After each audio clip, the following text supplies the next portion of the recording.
What's up? Welcome into Lambeau Speak, episode 1. This is a Toilets to Titles production. My name is Nate Wallen. You can find me on Twitter at Nate_Dirt19. It's been a while since I've been on here. I was on Sunday Night Live for a minute before this, but this is the first time that I've been on here with Mr. Bobby Winter. How you doing tonight, Bobby? Hey, glad to be here, man. Thanks. Yeah, I'm excited. This is we've kind of been talking about doing a Packers show for. I've always wanted to do one, and then when you kind of started doing some shorts for us, we figured we might as well maybe do a little bi-weekly Packers show since we got two guys that enjoy talking about the Packers, right? Yeah, absolutely. Especially, being a Packers fan that lives in New Jersey, it's, rare to find somebody who actually, likes the Packers. So, meeting the guys, meeting you, I'm excited. I love to talk about the Packers. I'm always talking about the Packers with guys at work that clearly aren't Packers fans. Living in South Jersey, everybody's either an Eagles fan or a Giants fan. But yeah, man, I'm excited. I'm ready to get started. Yeah, so I'm in Illinois, so I'm in the heart of Bears country. So, yeah, I feel that. I got a lot of friends that are Packers fans, but a lot of friends that are Bears fans. So, you sure. can find Bobby on Twitter at Bobby capital A Winter, and the show at Toads Titles. So, check them out. Give us all a follow. We'd appreciate it. Obviously, we're going to talk about the draft class tonight. I know it's been a couple of weeks, but it's kind of given us some time to check out rookie mini camps and just kind of what's going on with everything. So, like I said, we're going to be doing this bi-weekly. I don't know. Like I said, we've both been Packers fans. I've been as long as I can remember. So we've both been there twice. We figured that out before the show too. So it's been fun. Yep. I'm learning stuff about Bobby tonight too. So it's good. Good for everybody. You can find all our content, including all of our articles, our mock drafts, player rankings, and episodes at toiletstyles.com. If you haven't been to that website, you've got to check it out. There's so much good content on there, just all the time getting updated. If you're watching this on YouTube, hit the like and subscribe button, please. And check out our sister network for all your college football needs, the CFB Nation. They got a YouTube channel. It's growing like crazy. Those guys are all over the place. They were at, I don't know, half a dozen spring games. I know they got a lot of access to a couple different schools for this coming season, which is going to be great. Check them out on Twitter too at CFB Nation, and all of the rest of us from Toilets to Titles. If you're listening to us on Apple Podcasts or iTunes, please give us a 5-star review. We would really appreciate it. And lastly, I guess if you want to interact with our team, our Toilets to Titles team, all bunch of us, I can't remember how many people there are now. Except we talk about NFL all the time, fantasy football, college, anything like that. We're getting to our weekly mock drafts. Hit me up on Twitter or Coach Sheps, which is at Coach Sheps, and get into our Gilded chat. It's nonstop football talk. Sometimes not just football, just random stuff, but it's a good time. So, and they are doing weekly, if not maybe more than once a week, like mock drafts right now. And I've gotten to a couple of them. I don't know if you've been getting into them or not, Bobby, but yeah, it's a lot of fun, to get in, and it kind of itches something for you when you're like, like I said, I do quite a few dynasty leagues. I'm trying to not do as many. And so like the fun part is obviously the draft. So, it's good to get them out of the way. So, but let's get into it. The 2023 Green Bay Packers draft class with, the first one, I don't know what you wanted for the first pick. I know what I wanted really bad. We traded up, with the Aaron Rodgers trade to the Jets, and we'll talk about the Aaron Rodgers saga. Not tonight. I don't want to do that tonight. So let's not open that can of worms. No. So round 1, pick 13, they took Lucas Van Ness, linebacker out of Iowa. A lot of people, he wasn't even a starter. That guy played more snaps than half the guys on the damn defense. True. Yeah. And just an incredibly versatile kid that can play almost anywhere on the line. I think he's only played football for like 3 years, maybe. Mm-hmm. I know he played high school hockey. So, got a lot of learning left to do, but I think that's, not a bad thing. What do you think? Yeah. I made a short about it too. I really expected the Packers to go wide receiver. You kind of think that after all this time that maybe they would have done it just because of how big of a need it was for the team. And also after Rodgers getting traded, it would have been a nice little jab to him to finally take a wide receiver in the first round. So I was kind of like half expecting it, but then I was like, they might just do the same old Packers thing and stick with one of those other positions of need, especially with pass rusher being such a valuable position. The Packers always take valuable positions in the first round because Lucas Van Ness, or really any pass rusher, once they get to that second contract, they become very expensive. So if you can get somebody who's wildly productive or somebody who you believe can be and pay them on a rookie contract, you got to take advantage of it. I really came around on the pick after stewing on it and thinking about it overnight into day 2. I was like, okay, I get it. And so far he looks like a beast, like you said, he plays all over the defensive line. I think that maybe he wasn't put in the best position to succeed at times in college, but I think the Packers know what they have in him. They're going to let him develop, and hopefully he turns into a stud pass rusher. Yeah, I agree. I wanted it to be Jackson Smith and Jigba so gosh darn bad. Me Like too. that's, just like you said, it was almost like a little middle finger to Aaron Rodgers, which I could have seen Gutekunst doing. Yeah. But they did what they always do, and they take defense. And like I said, Yeah. I've come around a lot too, and Yeah. I think he's going to be great. So moving on, round 2, pick 42. They took, I spelled it wrong, but Luke Musgrave, the tight end out of Oregon State, who is just a monster of a man. Got injured last year, showed a lot of promise, and I think he is going to be, hopefully everybody stays healthy, obviously, but I'm excited to see what he can do. I think they're going to run a ton of 12 personnel. I agree. I think that's going to be pretty much what they're in all the time. And, I think that I know generally tight ends kind of struggle their first year, to make much of an impact, but I'm hopeful that, Musgrave and our 3rd round pick, can have somewhat of an impact, as we start out. What do you think? Yeah, I think they're going to need to. The Packers are a team in transition right now. Obviously, losing Davante Adams 2 years ago and then losing Aaron Rodgers this year, we lost 2 of the biggest names and the most productive players on the team. So now we have essentially a rookie, even though he's been on the team for 3 years. This is his first time taking over the team as the starter. Like you said, I imagine them being in 12 personnel a lot, mostly to run the ball, because that was the strength of the team last year. I mean, Aaron Jones had his best year last year. And the great thing about running 12 personnel all the time is you don't have to run all the time. If you have Luke Musgrave, who's going to be a wide tight end, like you said, he's a big boy. He's very athletic, So if you're running 12 personnel, you have one of them block, you have him leak out into the middle of the field. And that's the other thing I was talking about in one of my shorts. Rodgers, towards the end of his career with the Packers, really avoided throwing over the middle of the field unless it was to Davante Adams, So I commented on your short, that one, that my opinion, and a good friend of mine, Abe, who's one of these days we'll have him on the show with us. Yeah. When Jermichael Finley got killed, basically, that was like the last time he ever threw over the middle. Like, it really was. True story. He stopped doing it. Yeah. Abe was at that game, by the way. Oh, you're kidding. No, he was there. Oh my God. Yeah. I remember when it happened. I was so sad. Yeah. Because that's literally what it felt like. That was that was the last time when he consistently would throw the ball over the middle of the field, besides Davante, like you said. Yeah. And Luke Musgrave is probably the most athletic tight end the Packers have had since Jermichael Finley. So if they envision using him in that same role, even though obviously different coaching staff and stuff like that, but I mean, they drafted him high for a reason. They obviously clearly see a path for him to become a productive player.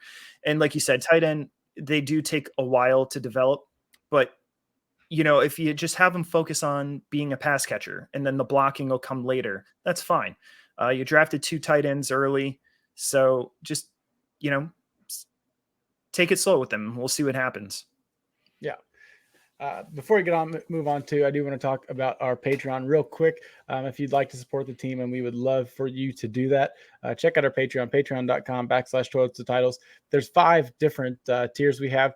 $3 a month is just our base level, and it gets you the in-season waiver wire episodes that we do. I think I recorded 3 or 4 of them last year. They're actually really fun, but everybody from the Toilets to Titles team, puts in 2 or 3 guys that they think are, waiver wire pickups, whether, that's going to take a couple weeks or maybe they're going to be immediate impact guys. $5 is a guaranteed invite into our Frankenstein League, which I believe this was your first year in Frankenstein, Bobby.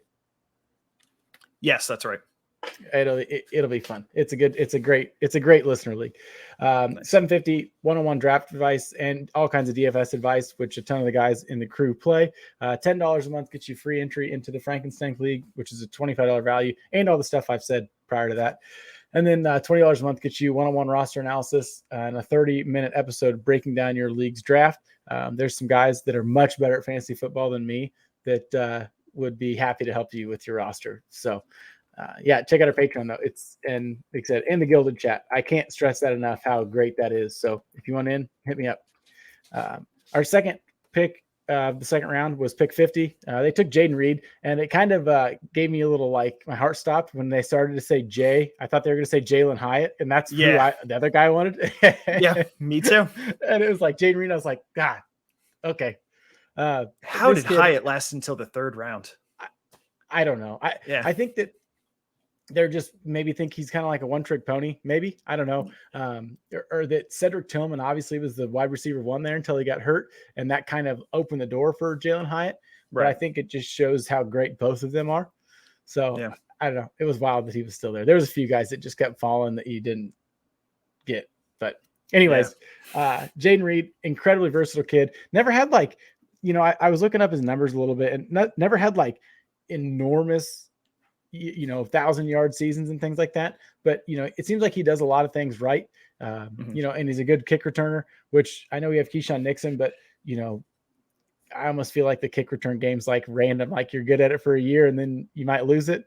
But it's also good to have a guy that can help in the kick return game, if Nixon, gets hurt or something like that. So, I'm excited to see what Reed can do at the next level. It just seemed like Michigan State wasn't some big pass happy offense, so you didn't really hear a ton about these guys. Right. Yeah, it seems like the Packers like this kind of mold for like a slot receiver, a la like Randall Cobb. So he's quick twitch. He could stop on a dime, so that's exciting. With these like comeback routes and stuff. He's also really good at contested catches for having such a short frame. It's like really impressive. You could see him running a slant over the middle and just snatching the ball away from people, or snatching the ball. And he also has like really good hands. Yes. He has like concentration drops, but his hands are good. And like you were saying with the special teams, if Nixon's praying to God that, he can repeat that. I mean, he was all pro last year and it came out of nowhere. That was like the luckiest thing ever.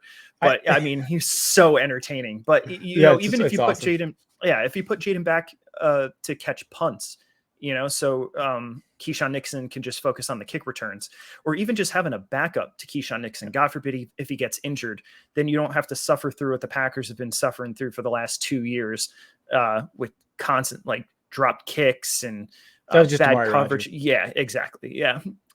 And the worst special teams I've ever seen in my life, and it cost us too much. Yeah. But I think it's nice to have a second guy that has the ability that, hopefully can step in and if needed, we'll be fine. Absolutely not the constant guy. Third round pick 78 was Tucker Kraft, tight end out of South Dakota State. Hopefully we get some like Dallas Goedert vibes from him. Maybe, that'd be fun. It said, I know he was a stud basketball player, I think in high school. I think had a few offers and ended up staying in South Dakota to go to school there. Another big kid, just a great athlete, kind of almost the same mold as Luke Musgrave. Not quite as tall, I don't think, but, just another weapon for Jordan Love. And I'm excited to see, how they utilize both these, early tight ends they got. Yeah, I felt like Tucker Kraft, he's kind of like a jack of all trades, but a master of none. Compared to, and I don't mean that in a derogatory way. I mean, he does a lot of things good, he blocks well in space. Like you saw that a lot in college. He could probably develop a little bit better as an inline blocker, but I feel like, where Luke Musgrave will probably be used as more of like a pass catching wide tight end. They'll probably have Tucker Kraft, in line more, focusing more on the blocking, and then the catching will come later. I mean, and not to take away from his receiving ability. I mean, he would leak into the middle of the field and had some really good catches. A lot of his catches were really designed for him though. But like I said, tight end, it takes a couple of years to develop these things. So they'll probably focus him more on blocking, where Luke Musgrave will probably be catching more passes than him. But I mean, if you watch him at South Dakota State, he looked like a man amongst boys at times. You know what I mean? Like he has a thick frame, you know, especially in his lower half. So once he figures out the blocking, I have a feeling he'll anchor a lot better, and he'll turn out to be at least 90%, hopefully, of what Mercedes Lewis has been for us for the last 4 years. Yeah. And I think that, you know, I think with Josiah DeGuara, sorry, you know, that kind of was a surprise to me when we drafted him. And I think that he's come a long way, you know, whether coming out of the backfield, catching passes, or, you know, we're almost like being like a fullback. And I think that, you know, having him to help these young guys along, because he wasn't there that long ago, I think that'll be big for both, you know, both those guys going forward. Yeah, absolutely. So, and with Josiah DeGuara, actually, so I don't know if you realize, but he was in Rodgers' doghouse. So now Rodgers is gone, I think that we're going to see a completely different player. I think they're going to utilize him a lot more than they have in the past. I wouldn't be surprised if, like, we're just completely surprised by his production. Yeah, there was a couple times you'd see Rodgers throwing the ball and he'd miss it. You'd look and he'd just shake his head, and you're like, I don't know if he's a big fan of old DeGuara. No, and he never saw the ball again. Nope. Fool me once, that's it. You only get one chance. For sure. Round 4, pick 116, Colby Wooden, the D end out of Auburn. Just another big dude. I know you had some glowing remarks about him you wanted to talk about. Yeah, actually, of all the day 3 picks, and which the Packers had a ton, so many. So many. He's one of my favorites, actually. Obviously, the first pick in the 4th round. But what's so exciting about him is how big he is and how he's going to be used for the Packers. He played all over the defensive line at Auburn, but where he really shines is in a penetration style role. He'll probably be used at 3 technique. And apparently he is like a really high IQ football guy. Like I saw a quote from a scout that says, like, he's a coach's dream. Like, the guy absolutely loves football, and he's going to be a really good locker room guy. So, like, the Packers love to take guys like that. Like, they don't typically draft players that are going to be a problem in the locker room. It's extremely rare. So when you see a guy like this, who's just like super eager to come in and do whatever he needs to do to play, like, I have a good feeling about him. You watch the tape, he's a good player, you know, and if he loves football enough, maybe he'll turn into a great player. Yeah, he is a big guy. He's like 6'4", 270. So pretty decent size. And that hopefully the 3 tech will work out. That position is so hard to find a guy that's good at it, you know, consistently good at it. So and I think he'll have the ability, though, to just move wherever. And I think that whole having a lot of guys that can, you know, that are versatile enough to play and excel at all these positions just helps the rotation so much better, you know, keeps everybody fresh. So my dog decided to join the show. Mine are upstairs. I'm surprised they haven't come down here yet. Round 5, their first pick was pick 149. They took Sean Clifford, the Penn State quarterback. When this one came across my phone, I remember I was doing it if I was working or whatever, and I was like, what the? I was like, well, I guess they need a 3rd guy in the QB room. But he played a lot of games, won a lot of games. And if hopefully Nino doesn't hear me say this, I mean, he's the reason Will Levis had to leave Penn State, because Levis couldn't beat him out. So hey, you know, Levis is supposed to be like a top 5 pick. So that did happen.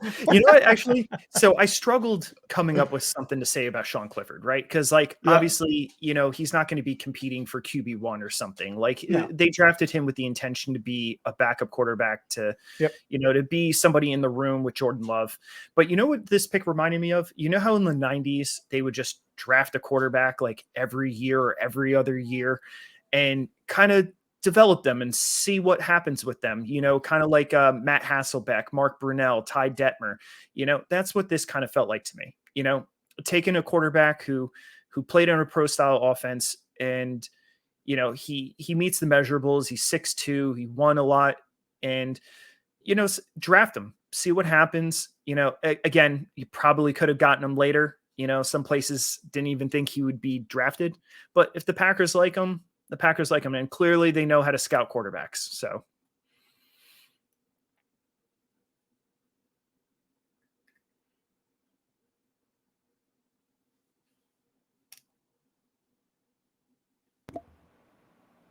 We back on now? Yeah, I can hear you. Okay. For some reason, I guess it didn't unmute it. I said developmental guy, ran a pro style offense at Penn State. And I think that, not somebody they're expecting to get, QB1 reps out of, like you said, but, need be, worst case scenario. And he can move a little bit too, just like Danny Etling and Jordan Love. They're all pretty athletic guys. So, another round 5 pick was pick 159, Dontavian Wicks, the wide receiver out of Virginia. A lot of yards. And I think I just read like 5th in FBS and average yards, like 21.1 yards per catch. That's pretty great. I think that was 2 years ago. It was. Another quick guy, has a little bit of size to him in a short wide receiver class.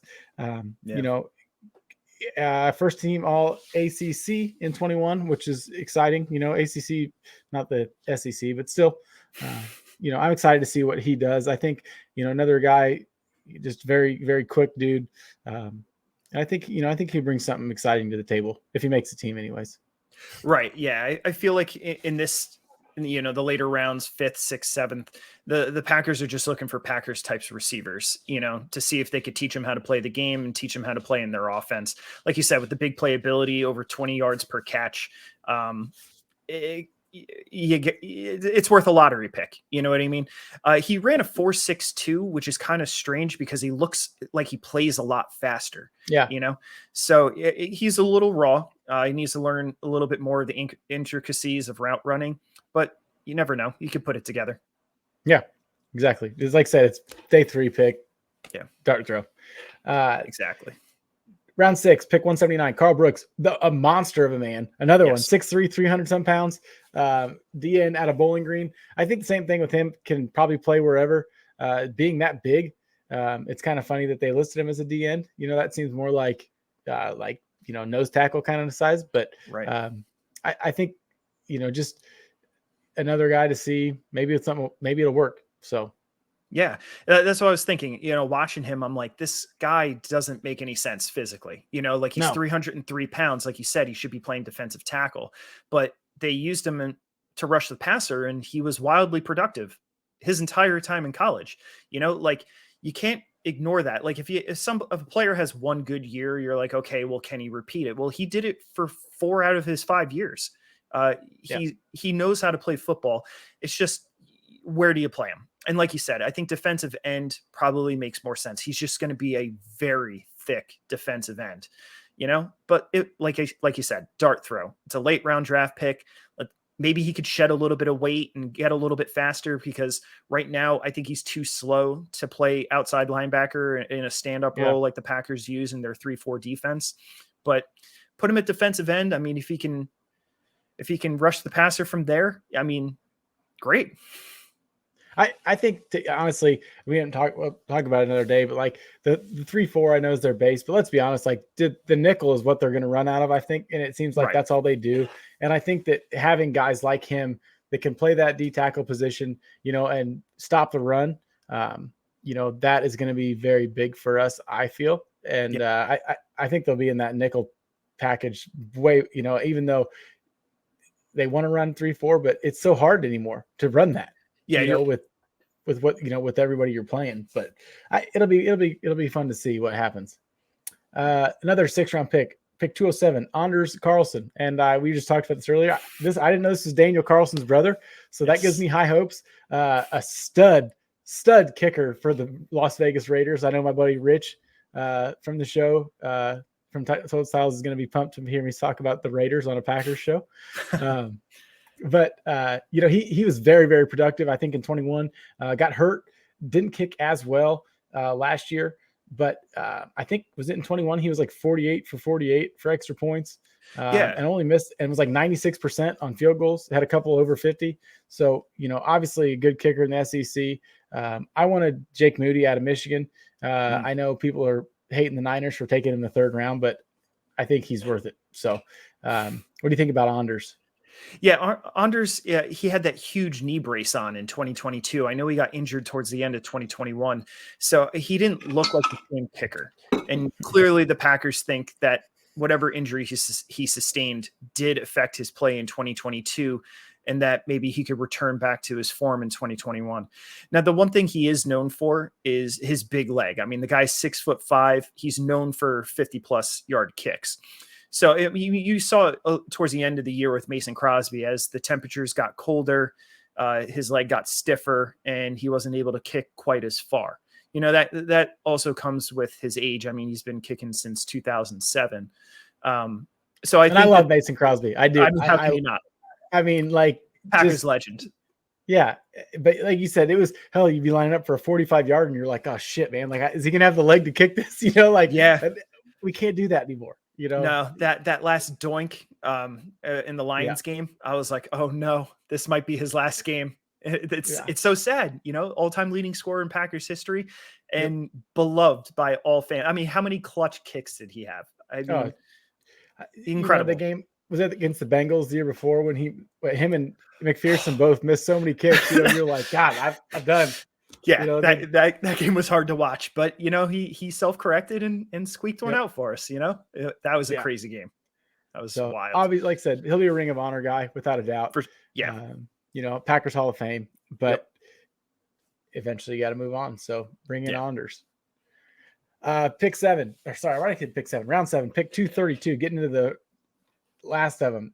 Carrington Valentine, cornerback out of Kentucky. I did not know much about him. I think, like we were talking about earlier, probably a special teamer kind of guy. Our quarterback room is kind of busy. I'm surprised we didn't take any safety help because that's what we needed till the end of the draft there. But, I don't have, like I said, it's hard to tell what these guys even bring to the table besides hopefully some special teams help. But I think that's what you kind of thought too, didn't it? Yeah, that's exactly right. I mean, he's pretty athletic and he has really long arms, but he doesn't play the run really well. He doesn't tackle really well, which is kind of funny because my first thought was they probably drafted him to play special teams. So maybe that's something that they feel like they could teach him. To be a little bit more aggressive tackling and tell him, say, hey, listen, this is if you're going to make the roster, this is how you're going to do it. So if you could do this well, we'll teach you how to play corner. And we'll see if he sticks. Yeah. Another round 7 guy, pick 235, Lou Nichols, running back out of Central Michigan. I'm kind of excited about this kid. He had the freshman of the year in the MAC. It's, what he said, led the FBS with 1,800 yards in 21 because he got hurt in 22. But, had a lot of carries. There's a connection with the running backs coach, and I can't think of what it is right now, which is dumb. But I'm kind of excited about this. I'll figure it out. Yeah, I was going to say Lou Nichols, he's a big boy, right? He's 220 at 5'10". He has great contact balance, which in my opinion is like one of the defining traits of whether a running back is going to work out in the NFL. Vision, contact balance. And I mean, he's thick, especially in the lower half. He's got great balance. And the Packers love to do this. They'll take running backs or wide receivers in round 6 or 7 to see if they turn into anything. Kind of like James Starks. James Starks was a 7th round. I loved him. Yeah. And he played well enough for nobody to be able to beat him out, until they drafted Eddie Lacy. I mean, you can even throw Aaron Jones in that category, but he was a 5th round pick. They drafted 3 running backs that year, and they were like, let's see if one of them works. And Aaron Jones worked, and he's pretty powerful, obviously, with that size. He has the power to create yards after contact. And I believe, and this is just me, that I don't think that the Packers are going to be bringing back A.J. Dillon unless he really has like a stupendous year this year. I think that they drafted Lou Nichols and that next year they'll probably draft another running back as well. Because, I don't see them re-signing A.J. Dillon and Aaron Jones. They just can't seem to get rid of him. He's just so good. And last year he had his best year and he was willing to take a pay cut and took an extra year onto his contract. Aaron Jones, you can stay as long as you absolutely want. Yeah, he's a weapon. I mean, there's only so many guys like Aaron Jones, like Alvin Kamara, Christian McCaffrey, guys that literally they can do everything. You know, they're not just going to run the ball. I looked it up. So Aaron Jones's running back coach at UTEP was the same as Lou Nichols' running back coach. That's what the connection was between those two guys. So, gotcha. I love AJ Dillon. I want him to succeed. I think, I don't know if it's just he's too timid sometimes or what it is, but like I want him to be there, but who knows? And there's a couple other running backs. Kylan Hill got hurt. Yeah. Never really got to see what that was going to do. But like you said, they kind of just take some late guys and see what happens. So, and let me just say, I do love AJ Dillon. There's times where AJ Dillon breaks out and he has an awesome game. His yards over expected. He's like one of the best running backs in the league when it comes to that statistic. It's just sometimes, in these short yardage situations, it's like 3rd and 2 or 3rd and 1, and they give it to AJ Dillon. And I mean, he gets stopped more often than you think he will be, being 250 pounds. And I mean, he's a big ball of muscle. You would think that, oh, this is automatic, but it's not. But I mean, I think he could put it together. He's got 1 more year left on his contract. We'll see what happens. Hopefully this is it. So, and I last year I always get so frustrated, and I tell friends like, does LaFleur, and I won't do it on this show because we're not going to be dropping F-bombs like I do on my other show, but I usually call them, it's L-A and then the F, that's what I call them because I can't stand LaFleur. Anyways, like you can have AJ Dillon and Aaron Jones on the field together. Yeah. Like, I don't know if he doesn't know that or something. Like, why do they not do that? That would just drive me absolutely crazy all year. But I feel like they started to do it in the beginning of 2022 and then they got away from it for some reason. Why? I don't know. They're 2 of the best players that you have on offense. Exactly. Put the best guys on the field. That could have been a Rodgers thing. But we'll see this year. Because honestly, and not to talk too much about Aaron Rodgers, but I think that this year we're going to see a completely different offense. Maybe a little bit more like 2020, 2021 before Rodgers really started to get his hands on it, So I'm really excited to see what the offense is going to look like. I am excited. Not so much the defense. I hate Joe Barry. I'll just put that out there now. He should have been fired a long time ago. Anyways, a pick you're very excited about. Another 7th rounder, pick 242, Anthony Johnson Jr., safety out of Iowa State. Everybody was clamoring for this guy. Everybody's pumped. So I said, go ahead. I'll let you talk about him. This is your guy. Yeah, I was going to say of all the picks, of all 13 picks that the Packers had, I feel like this was the one where they got the best value, the biggest steal. They let Adrian Amos walk in free agency, and with Darnell Savage getting benched last year, who knows what kind of version of Darnell Savage we're going to get this year. Yeah, what happened? That's so I don't know. He started pretty good, and I don't know. He just I feel like maybe he lost confidence playing last year. It's Joe Barry's fault. Yeah, that could absolutely be it as well. But I mean, this guy, he was a corner who converted to safety last year. So he's got the cover corner skills and he's a physical tackler. I mean, that's what Adrian Amos was. He was a physical tackler. So he's still learning the position, but I've heard a ton of good things about him. I mean, I've had some people say that they had 3rd round grades on this guy and that nobody understands why he fell to the 7th. Maybe because he's still learning the position. You could see sometimes when he takes angles for tackles and stuff, he's not really taking the right angles. But I mean, a physical guy who has cover corner skills and all he needs to do is learn how to take angles better. Like, sign me up for a 7th round pick. It makes a ton of sense. Plus, he could probably play on special teams too. Oh, definitely. I think so. And he said it'll be exciting to see, how he learns the position and, what happens going forward. So our final pick of the draft was pick 256, Grant DeVos, the wide receiver out of Charlotte. Kind of a funny story not funny story, but I think COVID shut him down and then he wasn't going to play, came back, another just kind of dart throw. But 2nd team all conference in Conference USA, at a smaller school, but hopefully maybe this one works out. I don't know. It's kind of hard to tell, but they said they're trying to figure out some wide receivers to help Jordan out. So Grant DeBose is like the epitome of a Packers type wide receiver late in the draft. He tested well, right? But the problem is his speed doesn't really show up on tape. Like his 3-cone was very, very good. And his splits for the 40-yard dash are very good as well. But I mean, he had so many catches that were contested where he should have been getting separation a lot more often. That's exactly what this is. He's somebody who needs to learn the intricacies of route running. He needs to trust his instincts a little bit better. And I feel like, with this speed, he could learn to put it together, or, at least he'll be another special teams player. Yeah. But, well, that's all of them. I didn't really put down all the UDFA guys. I figured 13 draft picks was enough to talk about. Yeah. Not trying to add all the rest of them in there. So we'll be up all night. Yeah, we'll save that for another day.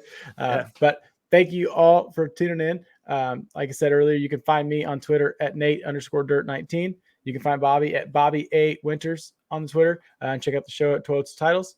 And then, Bobby, where can they find your work? I know you're working on a ton of shorts right now that have been going on your YouTube channel, but what else you got going on? Yeah, so I've been focusing on the shorts right now for Toilets to Titles. Trying to put out a couple of them each week, and hopefully you'll be seeing a lot more of me here on Toilets to Titles. Oh yeah, it's gonna be fun. We'll be back not next Sunday, but the following Sunday. Have a good Memorial Day. I'm pretty sure that Sunday is I go to get surgery the day after that, so I'll be off for a while. But I'll be here, but I just won't be at work. But I got some shorts I'm gonna be working on as well that I'm very excited to start. We have a ton of stuff going on YouTube right now. Sunday Night Live was just on. I was on that show for a couple minutes. There is our regular Tuesday night show. There's an IDP show we do. College Football Nation has regular shows. There's a on the clock draft show on Thursday nights. I'm probably missing some because there's so many that I feel bad that I'm saying that, but I try to catch them all. But there's so many of them, during the off season. So check them out. Like and subscribe to that as well, please. And check out the patreon.com/toiletstitles, and check out all our work on the website, toiletstyles.com. And if you would, throw us an Apple review, 5-star review. Let us know what we're doing and what you want to hear next time. So like I said, check out the Gilded Chat as well. Hit me up on Twitter, and we'll get you logged in. So have a good night, and we'll see you in 2 weeks.